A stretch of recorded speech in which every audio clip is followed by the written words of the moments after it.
Hello everyone, आप सभी का फिर से मेरे यूट्यूब चैनल पर बहुत बहुत स्वागत है। आज मैं आप लोगों को तोड़ती पत्थर नामक कविता एक्सप्लेन करूंगी। इस कविता के लेखक इस कविता के कवि सूर्यकांत त्रिपाठी निराला है। ठीक है, यहाँ पे कवि ने अपने भावों को व्यक्त किया है। एक दिन कवि इलाहाबाद के पथ पर चलते रहते हैं तो उन्हें रास्ते के किनारे एक जवान मजदूर महिला दिखाई देती है जो पत्थर तोड़ने का काम करती रहती है। ठीक है, जो पत्थर तोड़ने का काम करती है। तो उस महिला की पीड़ा, उसकी लाचारी और उसके काम के प्रति जो भी भावना है, ठीक है, उसके काम के प्रति जो लगन है, वो सारी चीज़ें कवि के हृदय को छू जाती है। ठीक है, तो कवि इसी भावना को तोड़ती पत्थर नामक कविता के माध्यम से दर्शाते हैं। ठीक है, तो चलिए हम लोग देखते हैं, इस कविता को पढ़ते हैं और इसे समझने की कोशिश करते हैं। तो चलिए देखते हैं हमारे पोयम में क्या दिया हुआ है। वह तोड़ती पत्थर। निराला जी कहते हैं कि उन्होंने एक महिला को देखा जो पत्थर तोड़ने का काम कर रही थी। देखा उसे मैंने इलाहाबाद के पथ पर। निराला जी कहते हैं कि वह उस महिला को इलाहाबाद के पथ पर, मतलब इलाहाबाद के किसी रास्ते के किनारे वह महिला क्या कर रही थी? पत्थर तोड़ने का काम कर रही थी। वह तोड़ती पत्थर, वह कंटिन्यू अपना काम कर रही थी, निरंतर अपने काम में वह व्यस्त थी। ठीक है, आगे की पंक्तियों में निराला जी ने बताया है कि किस परिस्थिति में वह महिला पत्थर तोड़ने का काम कर रही थी। तो चलिए देखते हैं क्या दिया हुआ है। कोई न छायादार पेड़, वह जिसके तले बैठी हुई स्वीकार। ठीक है, तो यहाँ पे निराला जी कहते हैं कि जिस पेड़ के नीचे, यहाँ पे देखिए, जिस पेड़ के नीचे वह बैठ के पत्थर तोड़ने का काम कर रही थी, वह पेड़ क्या है? छायादार नहीं है। ठीक है, जिसके तले वह पत्थर तोड़ने का काम कर रही थी, वह छायादार नहीं है। फिर भी उसे क्या है? स्वीकार है। मतलब कि उसने अपने भाग्य को स्वीकार कर लिया कि अगर वो वृक्ष मतलब छायादार नहीं है, फिर भी वह उसके नीचे बैठकर अपना पत्थर तोड़ने का काम कर रही है और उससे अपना भाग्य समझकर स्वीकार कर ली है। चलिए देखते हैं आगे कवि ने क्या कहा है। श्याम तन भर बंधा यौवन। श्याम मतलब काला और तन मतलब शरीर। ठीक है, तो उसका शरीर कैसा था? काला था। तो यहाँ पे शायद दिन भर धूप में काम करते करते उसका शरीर काला पड़ गया हो। ठीक है, भर बंधा यौवन। भर मतलब भरपूर, भरा पूरा हुआ। ठीक है, बंधा मतलब सुगठित और यौवन मतलब जवानी। तो वह महिला कैसी थी? जवान थी, और जवान होने के कारण उसका शरीर क्या था? सुगठित था। ठीक है, और काले होने के बावजूद वह कैसी लगती थी? आकर्षक लगती थी। ठीक है, चलिए देखते हैं आगे कवि ने क्या कहा है। नत नयन पेर्य कर्म रत मन। ठीक है, नत मतलब झुकी, नयन मतलब आंखें। तो उसकी आंखें कैसी थी? झुकी हुई थी। ठीक है, आंखें झुकी हुई थी। आंखें झुकी होने का बहुत सारा कारण हो सकता है। पहला कि वह एक मजदूर महिला थी। ठीक है, वह जो काम कर रही थी उसे सब लोग नहीं अप्रिशिएट करते हैं। ठीक है, निम्न वर्ग की महिला थी, शायद इसीलिए उसकी नज़रें झुकी हुई थी। दूसरा कि मतलब वह अपने उसकी जो लाचारी थी, जीवन यापन करने के लिए जो उसे पत्थर तोड़ने का काम करना पड़ रहा था, उसकी जो लाचारी थी, उसके वजह से उसकी आंखें झुकी हुई थी। तीसरा कि वह एक महिला थी। ठीक है, अगर वह आते जाते लोगों को देखती तो शायद लोग उसे गलत तरीके से देखते। ठीक है, तो यहाँ पे नज़र झुके होने के बहुत सारे कारण हो सकते हैं। ठीक है, तो उसकी नज़रें कैसी थी? झुकी हुई थी। पीर कर्म रतमन। ठीक है, और वह नज़रें झुकाए हुए अपने काम में क्या थी? लीन थी।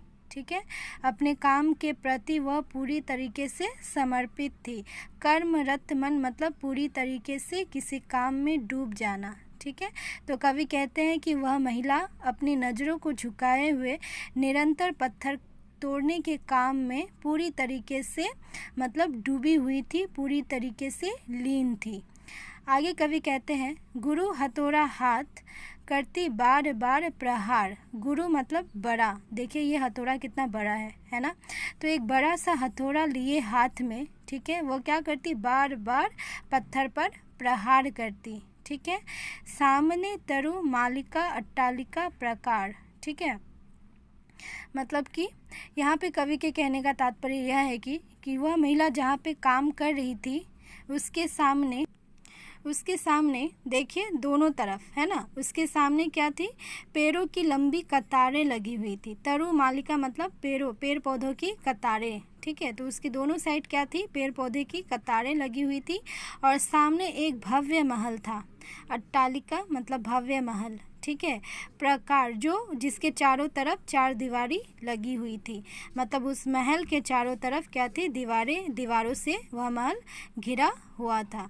अर्थात यहाँ पे कवि कहते हैं कि उस महिला के सामने एक मतलब संपन्न लोग रहते हैं। मतलब वो महिला जहाँ पे काम कर रही थी उसके सामने बड़ा सा महल है, बड़ा सा भवन है, वहाँ पे संपन्न लोग रहते हैं। तो यहाँ पे कवि कहते हैं कि यह कैसी विडंबना है कि मजदूरन के हाथ में क्या है, हथौड़ा है, और उसके मजदूरी का फ़ायदा कौन उठा रहे हैं, दूसरे लोग उठा रहे हैं, है ना। पत्थर तोड़ने का काम कौन कर रही है, वह महिला कर रही है, बट फ़ायदा किसे हो रहा है, दूसरे लोगों को हो रहा है। बट ये सिर्फ इस महिला की ही कहानी नहीं है, हर उस व्यक्ति, हर उस इंसान की कहानी है जो निम्न वर्ग से जो इस तरीके का काम करते हैं, पत्थर तोड़ने का मजदूरी का काम करते हैं। यह विडंबना हर उस मजदूर की है, ठीक है। आगे कवि उस वातावरण का वर्णन करते हैं जिस वातावरण में वह महिला पत्थर तोड़ने का काम कर रही थी। चलिए देखते हैं। चढ़ रही थी धूप, मतलब धूप तेज़ी से बढ़ रही थी। गर्मियों के दिन कौन सा था, गर्मियों का था, मौसम गर्मियों का था। दिवा का तमतमाता रूप, और उस समय दिवा मतलब दिन का जो स्वरूप था वह क्या था, तमतमा रहा था। तमतमाना मतलब गुस्से से लाल होना। तो दिन का जो स्वरूप था वह भी क्या था, एकदम तमतमा रहा था, मतलब वह आग उगल रही हो, इतनी ज़्यादा गर्मी थी उस दिन, ठीक है। उठी झुलसाती हुई लू, ठीक है। फिर अचानक से क्या होती है, गर्म हवा उठती है, मानो ऐसा लगे कि जो शरीर को जला देगी, मतलब झुलसा देगी, इतनी गर्म हवा उठती है, ठीक है। रुई जो जलती हुई भू मतलब होता है धरती, ठीक है। तो धरती भी ऐसी प्रतीत हो रही है, ऐसी लग रही है, इतना तप रही है कि मानो रुई के समान क्या हो रही है, वो जल रही हो। मतलब इतनी तप रही है धरती कि लग रहा है कि रुई जल रही हो, ठीक है। गर्द चिनंगी छा गई। फिर क्या होता है कि वातावरण में गर्द मतलब धूल चिनंगी के समान मतलब चिंगारी के समान, जो धूल मिट्टी है वह वातावरण में चिंगारी के समान फैल गई हो, ठीक है, फैल गई है, ठीक है। प्राय हुई दोपहर, फिर हमेशा की तरह दोपहर का समय आ गया। दोपहर का समय आ गया, वह तोड़ती पत्थर, बट फिर भी वह महिला क्या कर रही है, पत्थर तोड़ने का काम निरंतर कर रही है, वह अपने काम से नहीं हट रही है। तो कवि यही मतलब प्रकाश डाल रहे हैं यहाँ पे, यही बताना चाहते हैं कि उसकी जीवन की विडंबना तो देखिए कि वह उसे अपनी आजीविका चलाने के लिए अपने जीवन से कैसे संघर्ष करना पड़ रहा है। जिस गर्मी के मौसम में लोग बाहर जाने से डरते हैं, वह निरंतर अपना कार्य पूरे तन्मयता से कर रही है, मतलब पूरे लगन से अपना काम वह कर रही है महिला, ठीक है। आगे कवि कहते हैं, देखते देखा मुझे तो एक बार, ठीक है। जब वो महिला को एहसास होता है कि कवि उसे देख रहे हैं, तब उस भवन की ओर देखा छिन्न तार, ठीक है। फिर वह महिला उसके सामने जो भवन थी, जो एक महल था, उसकी तरफ देखती है छिन्न तार होकर। छिन्न तार होना मतलब कि वो तो कंटिन्यू अपना काम कर रही थी, बट जब कवि उसे देख रहे थे, ठीक है, तब उसका फिर मतलब क्या होता है कि उस समय उसका जो काम करते वक्त एक ध्यान बट जाता है, ठीक है। तो छिन्न तार होना मतलब अगर आप कोई काम कर रहे हैं तो उसके बीच में कोई बाधा पड़ जाना और उस काम से आप थोड़ी देर के लिए हट जाते हो, ठीक है। मतलब कर्म भंग कहते हैं इसको। मतलब जो आप काम कर रहे थे उस काम में थोड़ी देर के लिए बाधा उत्पन्न हो जाना। तो जब कवि उसे देख रहे थे तो वह महिला एक बार क्या की, जब उसे एहसास हुआ कि कवि उसे देख रहा है तो वह महिला उस भवन की ओर देखने लगी छिन्नतार होकर, ठीक है, अपने काम से थोड़ी विमुख होकर। देखकर कोई नहीं, फिर वह सुनिश्चित करती है कि उस भवन के पास कोई है या नहीं है, ठीक है। तो वहाँ कोई उस समय कोई व्यक्ति वहाँ मौजूद नहीं होता है, ठीक है। देखा मुझे उस दृष्टि से जो मार खाई रोई नहीं। फिर वह कवि की ओर इस दृष्टि से देखती है, इस नज़र से देखती है कि मानो कि उसे किसी ने बहुत मारा पीटा हो पर उसे रोने नहीं दिया गया हो, ठीक है। यहाँ पे कवि के कहने का भाव यह है कि उस महिला के जीवन में जो भी परिस्थितियाँ थी, जो भी उसके मन में बातें चल रही थी, जो उसके दर्द थी, जो पीड़ा थी, जो उसकी लाचारी थी, ठीक है, वह उसे किसी के सामने व्यक्त नहीं कर पा रही थी, वह उसे किसी से शेयर नहीं कर पा रही थी। आगे की पंक्तियों में कवि का कवित्व जाग उठता है। मतलब वह एक साहित्यकार की तरह एक कवि के भांति लिखते हैं कि सजा सहज सितार, ठीक है। मतलब कि वह महिला उनके सामने ऐसी बैठी हुई थी मानो कोई सितार हो, ठीक है। सितार को जिस तरीके से हम लोग छेड़ते हैं तो एक मधुर संगीत हमें सुनाई देता है, उसी प्रकार उस महिला के जीवन में भी उस महिला के जो दर्द है, उसकी जो मतलब लाचारी है, उसके जो काम के प्रति जो उसकी मतलब समर्पण भावना है, उसमें कवि को एक संगीत की अनुभूति होती है, ठीक है। सुनी मैंने वह नहीं जो थी सुनी झनकार। मतलब कवि कहते हैं कि उस महिला के जीवन से जो दर्द का एक राग उत्पन्न होता है, वो जो झनकार उत्पन्न होता है, वैसी झनकार उन्होंने कभी नहीं सुनी थी। वह झनकार उन्हें उस महिला के जीवन से महसूस होती है, ठीक है। फिर आगे कवि कहते हैं एक क्षण के बाद वह कापी सुघड़। मतलब कि एक क्षण के बाद ऐसा हुआ कि मतलब कि एक पल के बाद वह महिला को ऐसा महसूस हुआ कि वह अपने काम से विमुख हो गई है, ठीक है, वह अपने काम से हट गई है। तो वह फिर से अपने वर्तमान में आ जाती है। वो जो काम कर रही थी पत्थर तोड़ने का, उस काम में फिर से वो आ जाती है। उसका मन जो एक पल को कहीं और चला गया था, वह मन वापस से उसके काम में आ जाता है। तो उसमें जो एक परिवर्तन आता है, वह परिवर्तन कवि को क्या लगती है, सुंदर लगती है। सुघड़ मतलब सुंदर। तो महिला के मतलब काम के प्रति फिर से जो परिवर्तन आता है उसके जीवन में, वह उसे सुंदर लगती है, ठीक है। ढुलक माथे से गिरे शिखर, ठीक है। तो यहाँ पे कवि कहते हैं कि उस महिला के सर से क्या होता है, पसीने की बूंदें गिरने लगती है। शिखर मतलब पसीना, ठीक है।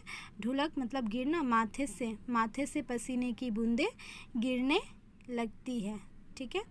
लीन होते कर्म में फिर ज्यों कहा मैं तोड़ती पत्थर, ठीक है। फिर वह क्या करती है, वह महिला फिर से अपने काम में वापस लीन हो जाती है और मानो ऐसे कवि को मतलब लीन होकर अपने काम में फिर से व्यस्त होकर कवि को यह कहती है कि मैं पत्थर तोड़ने का काम कर रही हूँ, आप भी अपना काम करिए, क्योंकि यही मेरा भाग्य है और यही मेरी स्थिति है। मैं अपने काम में वापस फिर से उसी काम में लीन हो रही है जो मेरा भाग्य है, जिससे मेरा जीवन यापन होगा। मतलब यहाँ कवि कहते हैं कि पत्थर तोड़ना उसकी मतलब आजीविका का साधन है और वह फिर से अपने काम में लीन हो जाती है। लीन होकर कवि को यह दर्शाती है कि वह अपने काम में लीन है और उन्हें भी अब जाना चाहिए, ठीक है।